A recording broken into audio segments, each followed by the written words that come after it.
Pour les uns, il est un preux chevalier du Moyen-Âge, juché sur son cheval sur la grande place de Dinan, Bertrand du Guesclin, connétable du royaume de France.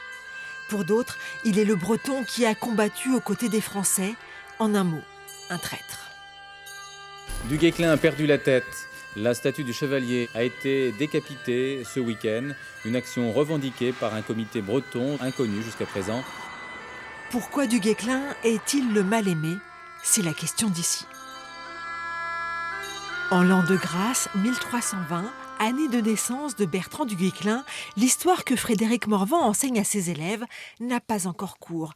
La véracité des faits, nul n'y songe encore. Quelques grands seigneurs s'offrent les services de troubadours pour conter leurs exploits. Celui de du Guesclin se nomme Cuvelier. Seuls les actes, les documents d'époque, c'est-à-dire des archives, sont importantes. Le reste, c'est de la légende. Cuvelier met les choses là où il veut pour que son héros devienne une superstar, quoi. Au château de Montmuran, fief du chevalier, on aime les histoires de batailles et de tournois, et notamment celle du premier. Il s'est déroulé en 1337, place des Lys à Rennes. Pour y participer, Bertrand a emprunté cheval et armure.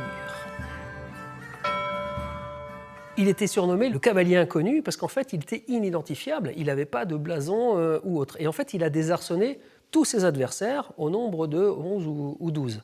Quand on va se présenter le dernier adversaire, Bertrand du Guesclin reconnaît son père et baisse sa lance pour refuser le combat.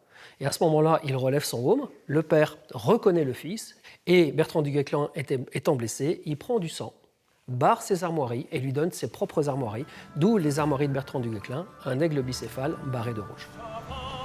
Une légende, peut-être, mais elle en dit long sur le tempérament de ce noble breton, devenu l'un des personnages les plus importants du royaume.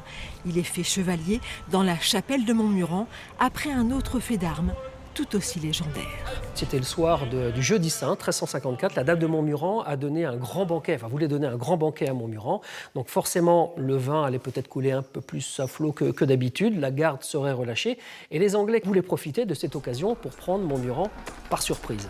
Bertrand du Guesclin a eu la même idée en disant « Moi, si j'étais l'adversaire, je choisirais ce soir-là ». Et il a tendu une embuscade et il a vaincu les Anglais. Dans son bureau, l'historien sourit. Sceptique, ces histoires ne figurent que dans les récits du troubadour. La réalité comme la période sont plus compliquées. Le duc de Bretagne, Arthur II, a eu 2 épouses. À sa mort, le fils de son premier lit prend le titre. Quand il décède à son tour, c'est la pagaille. En 1341, Jeanne de Penthièvre devient duchesse de Bretagne par ordre du roi de France, ce qui est normal puisque la Bretagne est vassale du royaume de France. Et l'oncle de Jeanne de Penthièvre, qui s'appelle Jean de Montfort, eh bien, lui dit non, je suis le garçon, donc j'hérite. La Bretagne se divise.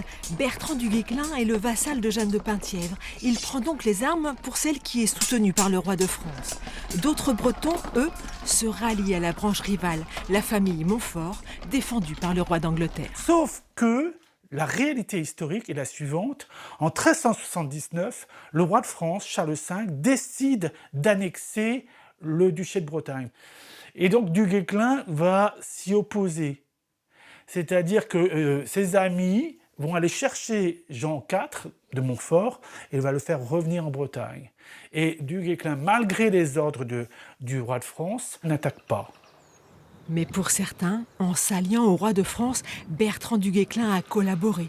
Une autre légende, noire celle-ci, se répand, propagée par une nouvelle duchesse, Anne de Bretagne, descendante des Montfort.